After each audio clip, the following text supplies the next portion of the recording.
जैसे ही हमने एमसीबी को ऑन किया आप देख सकते हैं स्टॉप इंडिकेटर ऑन हो चुका है, क्योंकि स्टार्टर अभी हमारा स्टॉप कंडीशन में है। जैसे हम स्टार्ट पुश बटन प्रेस करते हैं आप देख सकते हैं स्टार्ट इंडिकेटर ऑन हो चुका है, ठीक है। और किसी भी वजह से यदि हमारा ओवरलोड रिले ट्रिप होता है तो ओवरलोड रिले के ट्रिप होने की कंडीशन में आप देख सकते हैं ट्रिप इंडिकेटर ऑन हो चुका है। तो एक स्टार्ट डेल्टा स्टार्टर के साथ start, stop and trip indicator connection किस तरह किया जाता है समझ लेते हैं। इंडिकेटर कनेक्शन के लिए सबसे इंपॉर्टेंट है पावर सप्लाई कहाँ से ली जाए।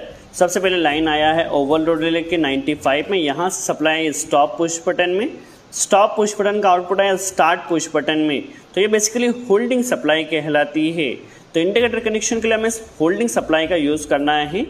ये होल्डिंग सप्लाई आई है कॉन्टेक्टर के एनो पर ऑलरेडी आई हुई है, ठीक है। तो इस एनो पर जो सप्लाई आई है इसी का हमें यूज़ करना है इंडिकेटर कनेक्शन के लिए।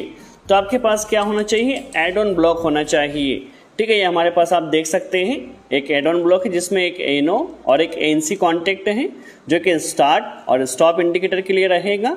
तो होल्डिंग सप्लाई से कनेक्टर हमने लिया है और इसे कनेक्ट कर देना है। देखिए अच्छे से पहले टाइट कर लीजिए और इस कनेक्टर को कनेक्ट करना है जो हमारे पास एनो और एनसी कॉन्टेक्ट है या एड ऑन ब्लॉक में जो कॉन्टेक्ट है यहाँ पर देखिए लुक कर लिया है।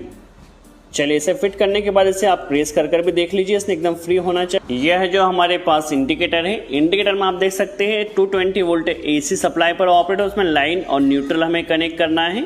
तो न्यूट्रल सबसे पहले हमने तीनों ही इंडिकेटर्स में डायरेक्ट कनेक्ट किया है।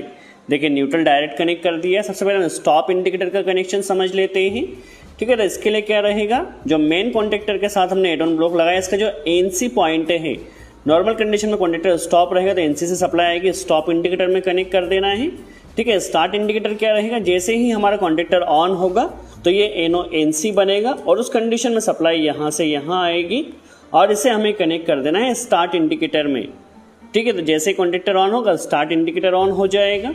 अब ट्रिप इंडिकेटर के लिए क्या करना, सबसे पहले हम ओवरलोड रिले के पॉइंट्स चेक कर लेते हैं। देखिए ओवरलोड रिले में क्या रहेगा, यहाँ पर देखिए ये हमारे पास ओवरलोड रिले का एनो पॉइंट है। नॉर्मल कंडीशन में कोई सप्लाई नहीं जाएगी इससे। क्लैंप मीटर को कंटिन्यूटी रेंज पर लगाया है। देखिए नॉर्मल कंडीशन में कोई सप्लाई नहीं जाएगी। जैसे ही हमारा ओवरलोड रिले ट्रिप होता है, ठीक है, मोटर के द्वारा एक्सेस अमाउंट में करंट लिया जाएगा तब यह ट्रिप होगा और उस कंडीशन में एनो एनसी बनेगा, ठीक है। और उस कंडीशन में हमारा ट्रिप इंडिकेटर ने ऑन होना चाहिए। तो 95 से जो सप्लाई आई है इसे 98 पर कनेक्ट कर दिया, ठीक है। नॉर्मल कंडीशन में कोई सप्लाई इस एनो पर नहीं आएगी। देखिए यहाँ पर कंटिन्यू सप्लाई है 98 पर। जब हमारा रिले ट्रिप होगा उस कंडीशन में 97 से यह सप्लाई आएगी और इसे कनेक्ट कर देना है ट्रिप इंडिकेटर में। सो आई होप आपको यहाँ